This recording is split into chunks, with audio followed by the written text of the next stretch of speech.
함께 세워가는 교회 어떻게 사랑할 것인가. 지난 수요일부터 이제 제수요일을 맞이해서 이제 사순절이 시작이 되었습니다. 주님의 생명을 희생하시면서 이 땅에 남기신 교회이지요. 이 교회를 자랑스러운 교회가 되어야 되지 않겠습니까? 수많은 교회들 중에 그저 그렇게 끝나는 교회가 아니라 하나님이 칭찬하시고 자랑하는 교회. 우등생이라는 거죠. 우등생이라는 것은 뭘 잘해서 우등생이 아니라 우리 교회가 지향하는 것, 성실, 정직, 그리고 공의. 그러니까 주님께서는 공적 생애를 사시면서 그것을 3년 동안 공생애라고 얘기하셨습니다. 우리도 거듭난 이후에 성령 세례를 받고 거듭난 이후에 세례 교인이라 한다면 주님께 구원을 받은 약속의 선물이고 그리고 그 구원을 완성해가는 그리스도인이라 한 사람은 우리도 이제는 사적 생애가 아니라 공적 생애, 공의, 바로 하나님께서 인정하신 의로운 삶을 살아가는 것이 바로 참된 그리스도인인 줄 믿습니다. 그게 교회입니다. 그래서 그 교회가 세상 속의 빛과 소금의 역할을 감당하는 거죠. 그런데 그것을 우리가 감당하지 못하면 아무리 소금이라도 맛을 내지 못하면 그저 발에 걸리고 치이는 그런 일이 벌어진다라는 것을 성경은 말씀하고 있습니다. 사랑하는 가족 여러분, 그래서 우리는 교회입니다. 그래서 우리의 교회는 삶으로 이어지죠. 그래서 우리 그것을 합치면 교회 생활이라고 합니다. 자, 그러면 한 가지 질문을 해보겠습니다. 교회 생활하면 가장 먼저 떠오르는 각자의 이미지가 있을 것입니다. 교회 생활을 이런 거야. 교회 생활은 이런 거야. 교회 생활이라는 그 단어를 들었을 때 여러분들에게는 어떤 생각이 가장 먼저 화면을 통해서 그려지십니까? 예배에 출석하는 모습, 오늘 이렇게 예배를 드리는 모습, 또 찬양하는 모습, 봉사하고 헌신하는 모습, 그리고 교회에서 교제하는 모습, 또 어떤 분들은 세상에서 복음을 전하는 모습, 어떤 분들은 또 새가족을 맞이하는 모습, 각자에게 처해져 있는 그런 각자 우선순위가 있을 것입니다. 오늘날 교회를 다니는 성도들 중에 그런데요, 이 교회 생활이라는 이 단어에 우리 스스로가 정의를 내리지 못해서 우리의 신앙의 정체성을 온전하게 우리가 확립하지 못하는 경우가 굉장히 많아서 결국은 이 정립을 확립하지 못하고 정체성을 가져지 못해서 결국은 이단에 빠지게 되는 일들이 벌어지게 된다는 것이죠. 우리가 기준이 명확하면 절대 흔들릴 수가 없어요. 그런데 기준이 모호하기 때문에 우리가 엉뚱한 곳에 가서 우리의 기준에, 우리의 신앙생활에 죽어가는 것도 모르고 우리가 그곳을 선택하게 되는 안타까운 일들이 바로 우리 주변에, 바로 우리에게도 일어나게 된다는 사실입니다. 그래서 그냥 단순히 교회에 나와 예배 안에 참석하는 것, 이것을 교회 생활이라고 생각하시면 소위 얘기해서 잘못된 생각입니다. 틀린 생각입니다. 그것도 교회 생활일 수 있습니다. 이것이 전부라고 생각하시면 안 된다라는 사실입니다. 이 마지막 때를 살아가는 우리가 주님께서 그러면 바라시는 진정한 교회의 모습이 있더라는 거죠.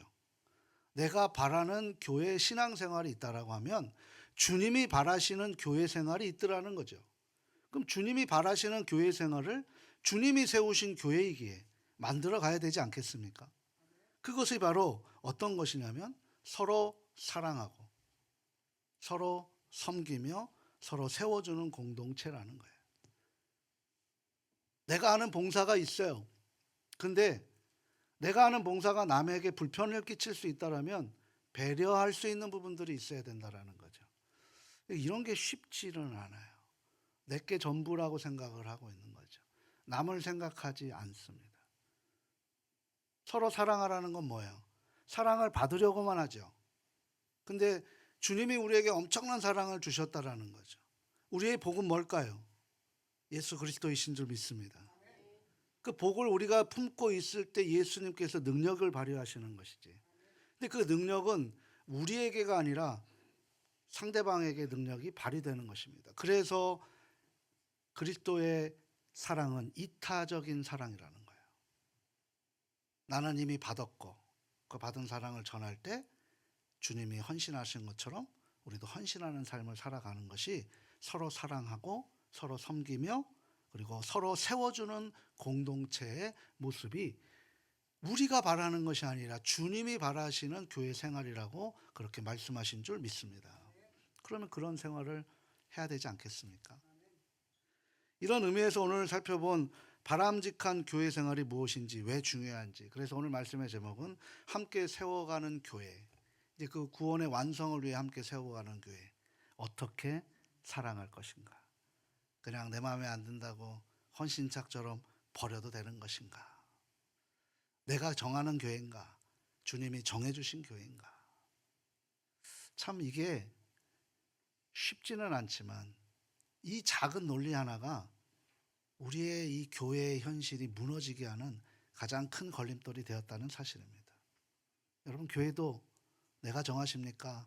주님이 정해주신 교회 성령의 감동으로 정하셨다라고 믿으십니까? 그래서 제가 새가족들 오실 때 적응하실 수 있는 기회를 드리라고 말씀을 드려요. 근데 너무 적응하는 게 너무 오래 드리다 보니까 또 어떻게 되냐면 우리 교회는 관심도 없네라고 얘기해서 또 가시는 분들도 있더라는 거죠. 우리 안내하시고 뒤에 계시는 분들은 그런 염두도 좀 해주셔야 됩니다. 한 가지만 가지고는 안 되고 계속 종합적인 우리의 고민거리를 만들어 가야 되는 거죠.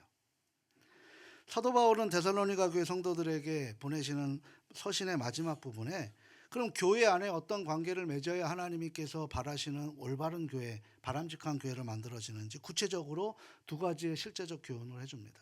우리가 바울 서신을 우리가 묵상을 할 때 바울은 항상 이론을 먼저 제시하고 그 다음에 적용을 할 수 있는 실천을 제안을 합니다. 이게 바울 서신의 특징입니다. 그것을 알고 보시면 굉장히 중요한 거죠. 대표적인 예로 로마서가 11장까지는 교리로 이루어졌다면 그 교리를 가지고 12장서부터는 거룩한 몸으로 산제물이 되어라라고 삶의 실천편이 12장서부터 16장까지 되어 있다는 거죠. 그러면 오늘 이 바울 서신의 그 기본적인 구조가 그렇다면 이 데살로니가 전서의 마지막 부분은 어떤 부분일까요? 그렇게 행하라라는 거죠. 행함이 없는 믿음은 죽은 믿음이다라고 야고보서에도 말씀하고 있습니다. 그래서 그러면 실제적인 교훈, 우리의 적용점을 두 가지를 보고 있는데요. 크게 두 가지로 나누게 되죠. 교회 지도자와 성도와의 관계와 성도와 성도와의 관계가 올바른 하나님의 바람직한 교회 모습을 우리에게 지향해야 되고 실천해야 된다라고 바울은 데살로니가 교회뿐만 아니라 오늘 우리가 예배드리고 있는 예언교회도 동일하게 성령의 은혜로 전하고 있는 줄 믿습니다. 그저 그냥 데살로니가 교회만 그랬다라고 하시면 과거에 묻혀버리는 거죠. 성경은 오늘을 중요하게 얘기합니다.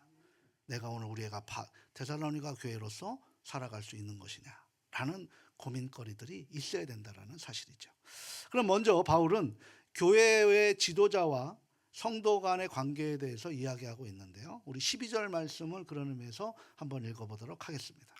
형제들아, 우리가 너희에게 구하노니 너희 가운데서 수고하고 주 안에서 너희를 다스리며 권하는 자들을 너희가 알고. 아멘.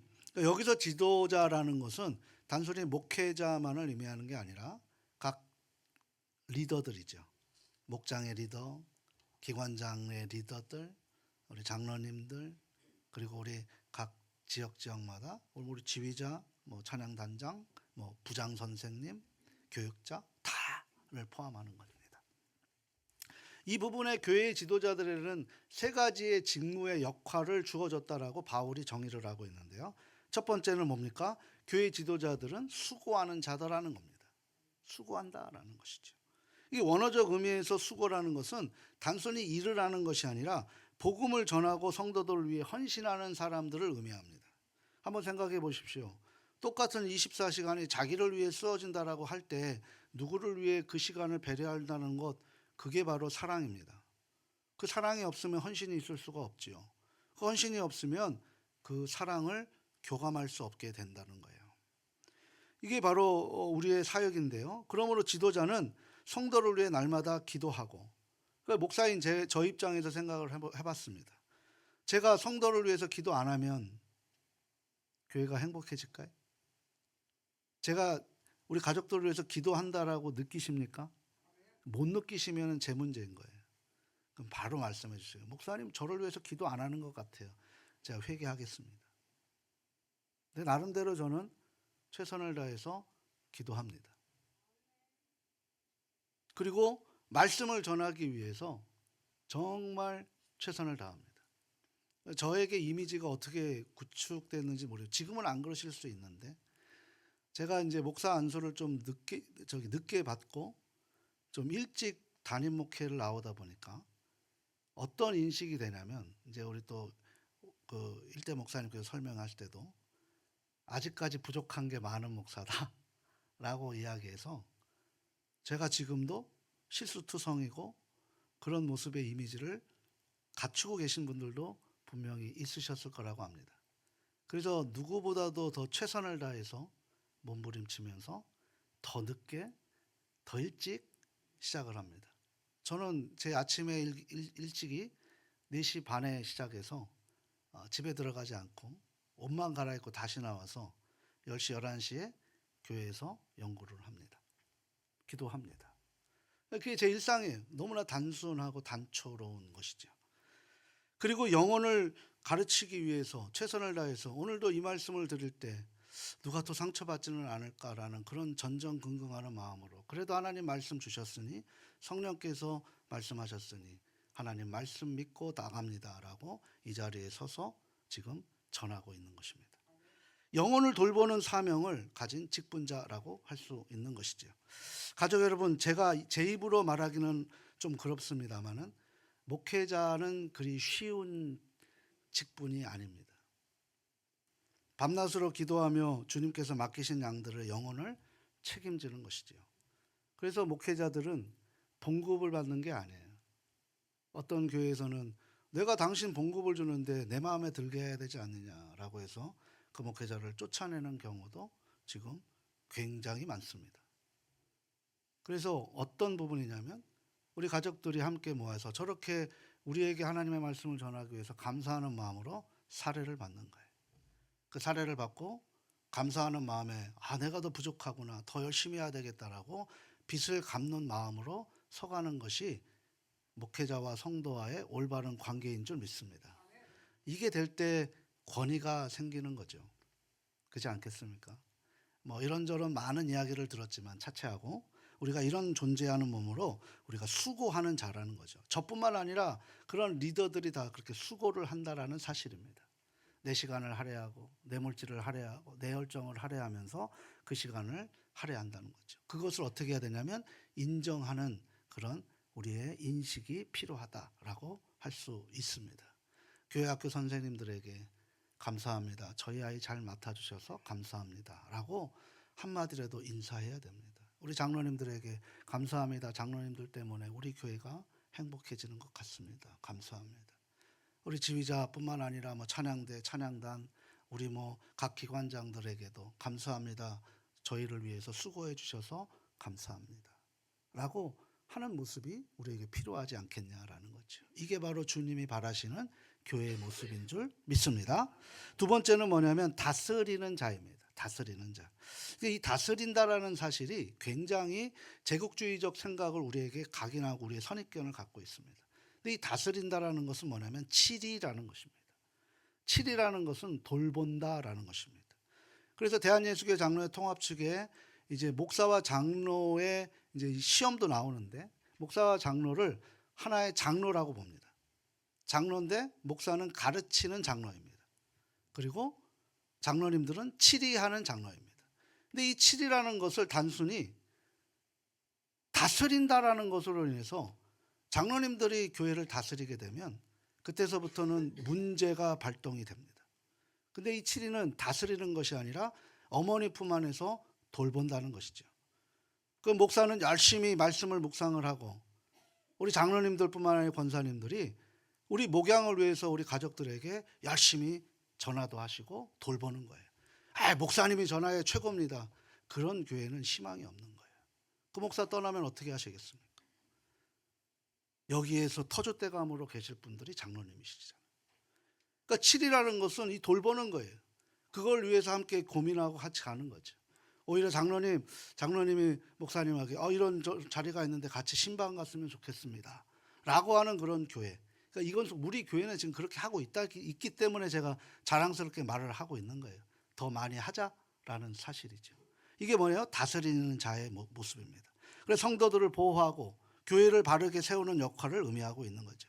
예수님께서도 우리 제자들에게 이렇게 말씀을 하셨어요. 마태복음 20장 28절 상반절 말씀인데요. 같이 한번 읽어보도록 합니다.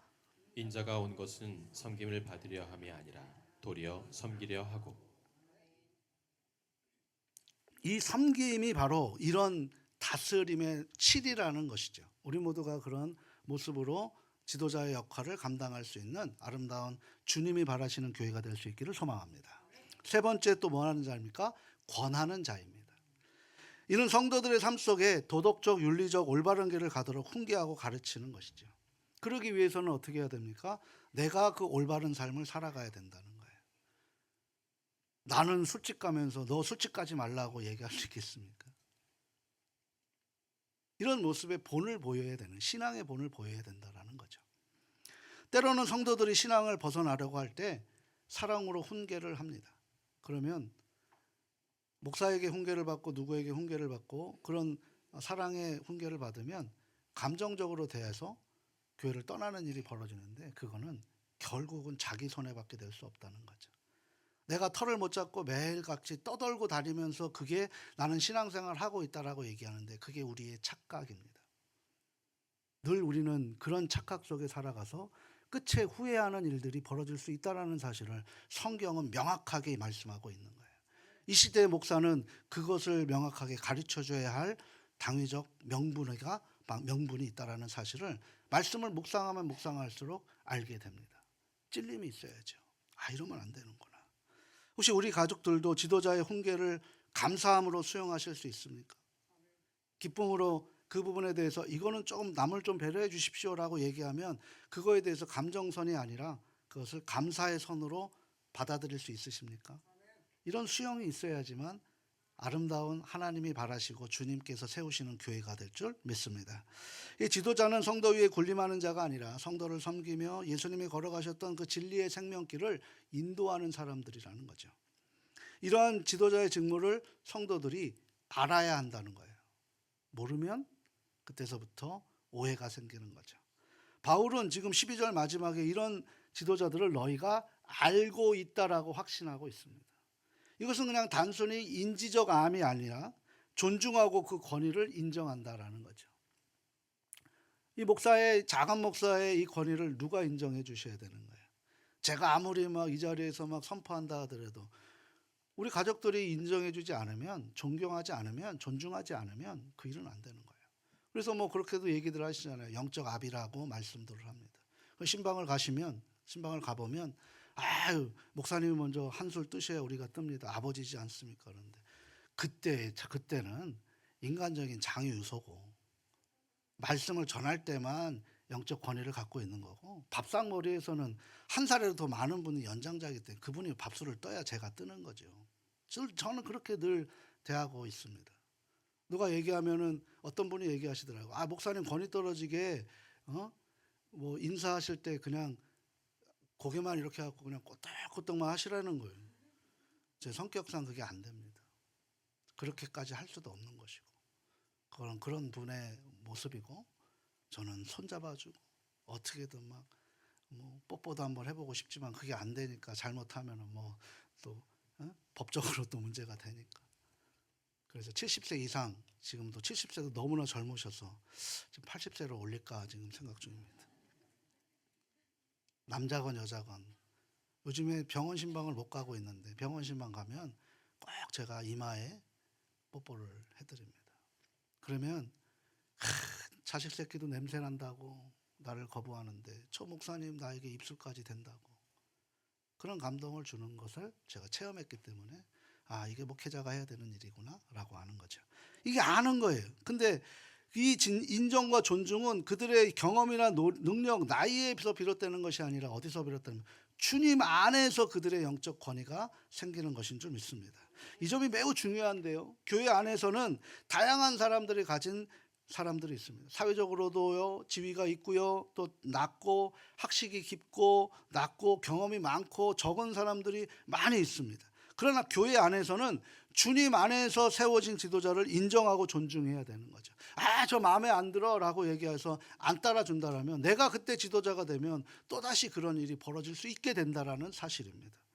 그래서 이 부분에 대해서 사도 바울은 12절에 이런 마지막 지도자를 너희가 알고 있다라고 확신하고 있는 거죠. 그렇다면 이 성도들은 이런 지도자를 안다면 어떻게 대해야 될 것이냐라는 것에 대해서 바울은 두 가지의 태도를 명확하게 제시해 주고 있는 말씀이 13절 말씀입니다. 우리 13절 말씀 같이 한번 읽어보도록 합니다.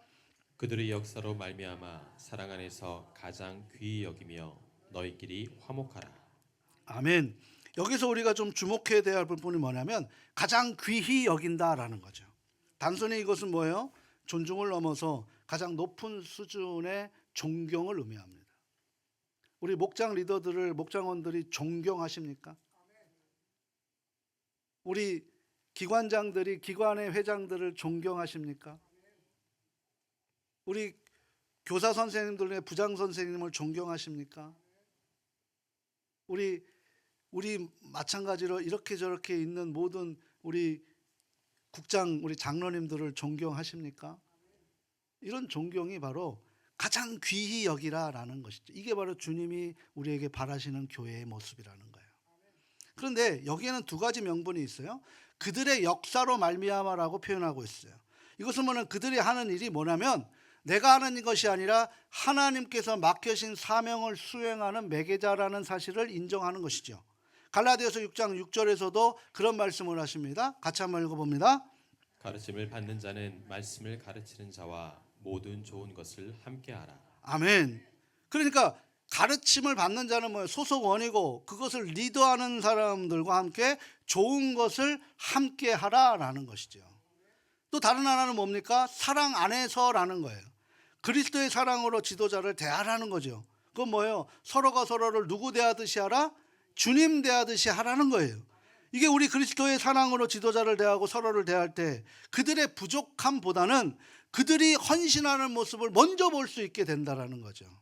그렇지 않습니까? 이 목사도 사람인데 저를 보게 되면 저게 안 좋아 저게 안 좋아 저게 안 좋아가 아니라 그 모습보다 다른 헌신하는 모습을 위해서 그 부족한 부분을 우리가 기도로 그러면 그 부분을 위해서 나는 어떻게 해야 될 것이냐라는 모습으로 우리가 만들어가는 것이 사랑 안에서 해야 될 주님의 모습 아닐까요? 이게 바로 이 마지막 때 주님께서 바라시는 교회의 지도자와 성도와의 관계입니다. 더군다나 우리는 지금 사순절 기간을 보내고 있어요. 우리 예수님께서도 제자들에게 이 부분에 대해서 이렇게 말씀하신 적이 있는데요. 마태복음 10장 40절에서 42절 말씀입니다. 같이 한번 읽어보도록 합니다. 너희를 영접하는 자는 나를 영접하는 것이요 나를 영접하는 자는 나를 보내신 이를 영접하는 것이니라. 선지자의 이름으로 선지자를 영접하는 자는 선지자의 상을 받을 것이요 의인의 이름으로 의인을 영접하는 자는 의인의 상을 받을 것이요 또 누구든지 제자의 이름으로 이 작은 자 중 하나에게 냉수 한 그릇이라도 주는 자는 내가 진실로 너희에게 이르노니 그 사람이 결단코 상을 잃지 아니하리라 하시니라. 아멘. 이거 여기 어디 받는 것이 어디 있습니까? 사랑이라는 건 주는 거라는 거예요. 이미 여러분은 저는 이미 주님의 큰 복을 받은 줄 믿습니다. 주님의 사랑으로 작은 자 한 명에게 냉수 한 사발을 한 그릇을 대접하면 그 상을 잃어버리지 않는데 주의 종을 주의 그 리더들을 대접하는 것은 큰 상을 받을 것이라고 얘기하는 거예요. 뭐 저를 대접하시라는 말씀이 아니라 이렇게 리더들을 대접해 주시기를 바랍니다. 그리고 교회 지도자를 위해 기도해야 합니다. 그리고 한 번이라도 그들에게 감사하는 마음을 표현하시길 바랍니다. 그러면 더욱더 힘을 내서 주님의 맡겨진 사명과 기쁨을 감사로 최선을 다할 줄 믿습니다. 이렇게 지도자의 관계를 설명하면서 13절 마지막 부분에 뜬금없이 한 구절이 있는데요. 그게 뭘까요? 같이 한번 읽어보도록 합니다. 너희끼리 화목하라. 저는 이 말씀을 묵상하면서 이 말씀이 도무지 이해가 되지 않았어요. 왜 갑자기 이 말씀을 할까? 가만히 생각해 보니 말씀을 묵상하는데 저에게 굉장한 울림이 깨달음이 있었던 거예요. 그게 뭐냐면 목회자의 마음을 가장 아프게 하는 그런 사건이 뭘까요? 목회자, 저를 가장 마음에 아파하는 사건. 저 욕하는 것? 그런 거 아니에요. 성도 떠나가는 것? 그거는 뭐 제가 어떻게 할 수가 없는 것 아닙니까? 분쟁이 일어나는 거예요. 분쟁이 일어나는 거. 목사가 굉장히 마음 아픕니다. 고린도 전서에 보게 되면 고린도 교회가 가장 첫머리에 바울이 이런 표현을 했어요. 고린도 전서 1장 10절에서 13절. 거기에 파가 생겼대요. 바울파, 아볼로파, 게바파, 그리스도파. 사도 바울은 너희가 목회자와 올바른 관계를 갖고 있기를 원하는가? 그렇다면 교회 안에 파당을 만들지 말라고 그렇게 말씀하고 있습니다. 어떻게 다른 사람과 화목할 수 있어요? 어떻게 화목할 수 있어요? 평생을 살아가는 내 옆에 동반자도 화목하기가 어려운데. 그건 뭐예요? 다름을 인정하셔야 된다는 거예요. 다름을. 그리고 존경하는 것을 서로 먼저 해야 된다라는 것이죠. 우리는 자꾸 우리의 반사 이익을 먼저 생각합니다. 저 이야기라면 저걸 어떻게 반사할까라고 생각을 하는 거죠. 비평을 위한 비평은 비판을 위한 비평은 하나님이 기뻐하시지 않으세요. 어떻게 하면 아름다운 조화를 이루고 하모니를 이루어 갈까라는 거죠. 우리 찬양대가 이 찬양을 하고 있는데 여기에 나는 나 혼자 목소리 좋다라고 그렇게 내 목소리 쏟아내면 이 찬양대의 아름다운 하모니가 깨집니다. 교회도 마찬가지라는 거예요. 성도들이 서로 다름을 인정하고 서로 조화를 이루어질 때 더욱 아름다운 신앙 공동체를 만들 수 있지 않겠습니까? 목사인 저도 마음 아픈데 주님은 얼마나 마음이 찢어지겠냐는 거예요. 그럼 교회 안에서는 어떤 일이 벌어져야 돼요? 웃어야 돼요.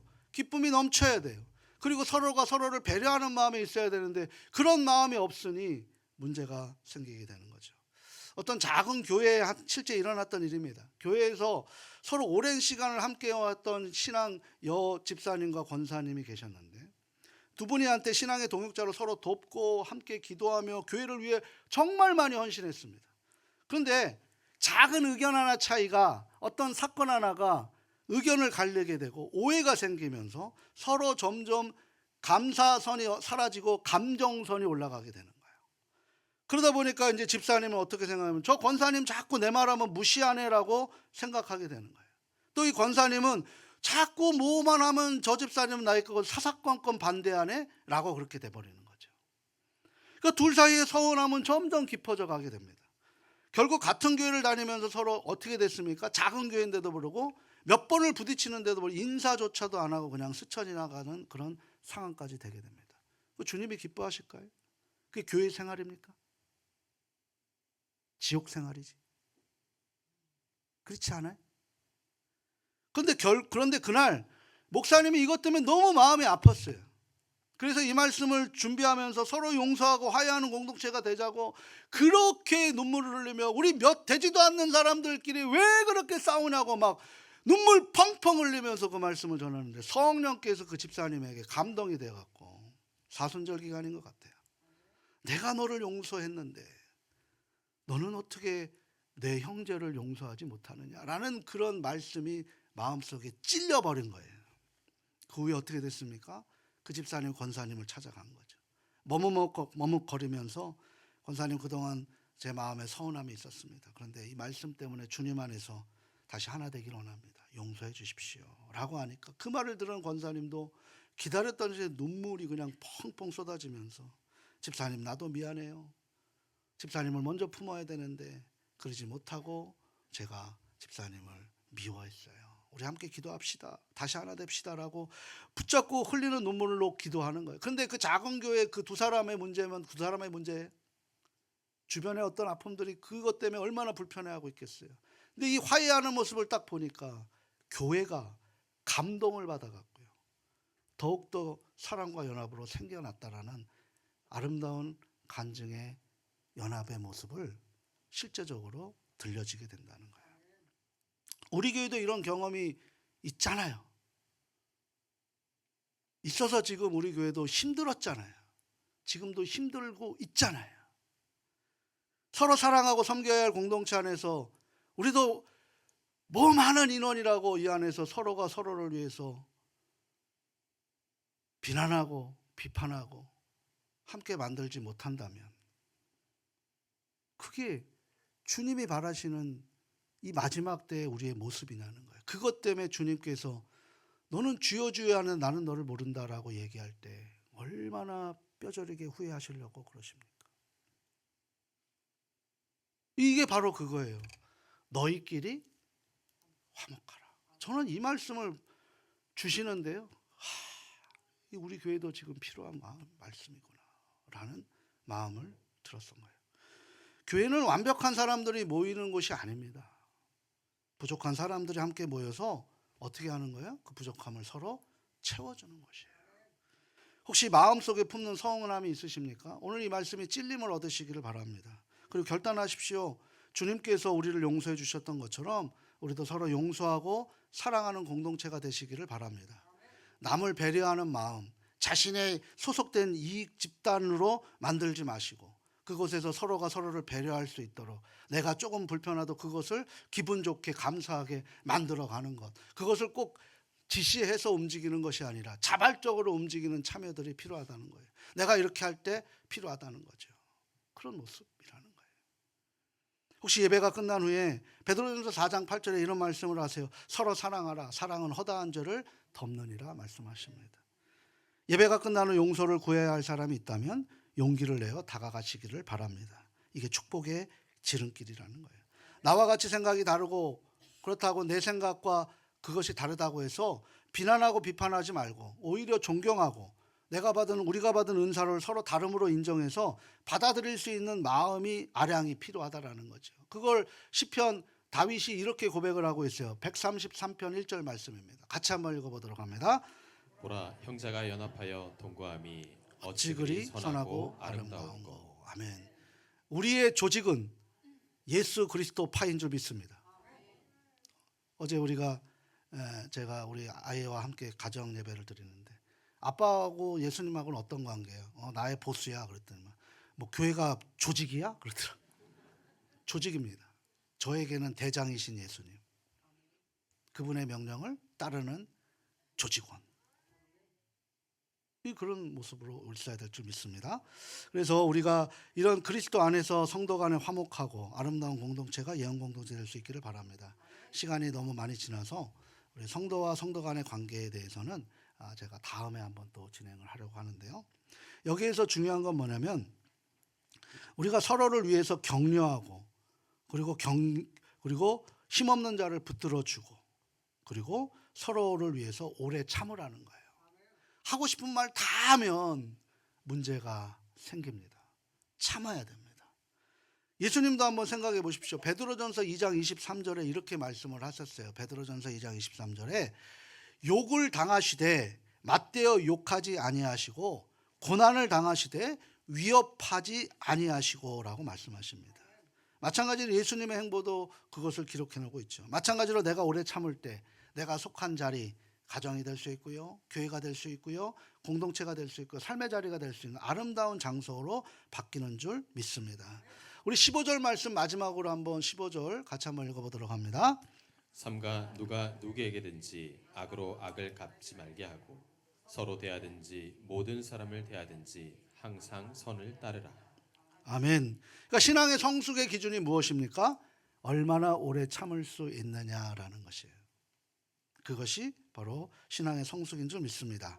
우리 주님 다시 오심을 기다리는 마지막 때 바람직한 교회 생활 원리 왜 그토록 중요한지를 한번 생각해 봤어요. 가정과 교회는 하나님이 세우신 두 특별한 기관입니다. 이 기관을 통해서 하나님 나라를 축복을 전달하기로 작정을 해야 되는 거죠. 세상에서는 수많은 기관이 있지만 하나님의 축복을 직접 체험하고 전달하는 기관은 이 가정과 교회뿐인 줄 믿습니다. 그러하기에 단순한 종교 생활이 아니라 우리 신앙과 함께 삶에 직접적인 영향을 미치는 그런 교회가 되어야 될 줄 믿습니다. 사랑하고 소중하고 존경하는 가족 여러분, 우리는 어떤 교회로 예언교회를 세워가야 할까요? 주님께서 핏값으로 세우신 이 교회를 예언 공동체라고 하는데 단순히 건물만 화려해지면 될까요?